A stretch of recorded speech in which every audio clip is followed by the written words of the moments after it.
The lesson. Oh yeah. I guess as someone who, has worked with Usher, who has worked with Chris Brown, both amazing singers, amazing artists, both great dancers. Yeah.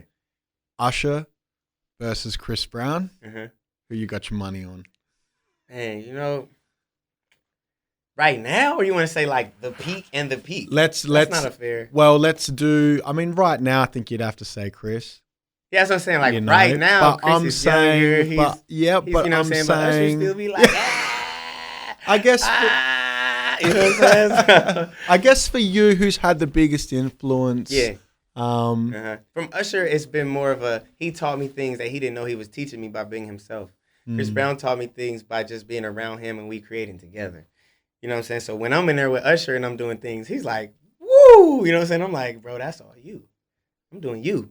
You know what I'm saying? And then when I'm with Chris, we just go back and forth and we're like, okay, we got to do the new. What's the new? And it's Mirage.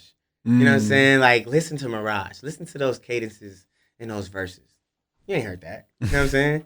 That was crazy when that came. And Nas jumped on that song. And then with Usher, listen to Go Missing. The things that, it's like you have to listen to Go Missing. Like to everybody, whoever's watching, go listen to Go Missing. But Usher did that song with Diplo and the melodies.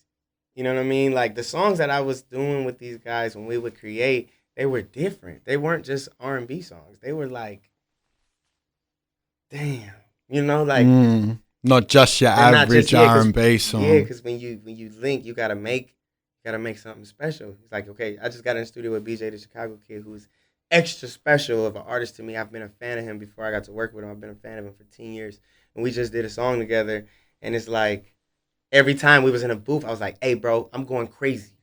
I'm gonna go crazy. We were finished. I went back in the studio and went more crazy. I said, you might want to come through because I went more crazy because I've been waiting for this moment. We got to go crazy. So he's like, all right, cool. I'm pulling back up. You know what I'm saying? And I think if artists think like that, think of being the blueprint for the new culture, the new generation, so they can know what you're supposed to do, like the same way we had, and we're able to listen to Drew Hill and was able to listen to Jagged Edge and was able to listen to Lauryn Hill and was able to listen to Brandy Full Moon. Then maybe we can see some type of evolution in the music. If you complain about it, do something about it. The lesson. Oh yeah.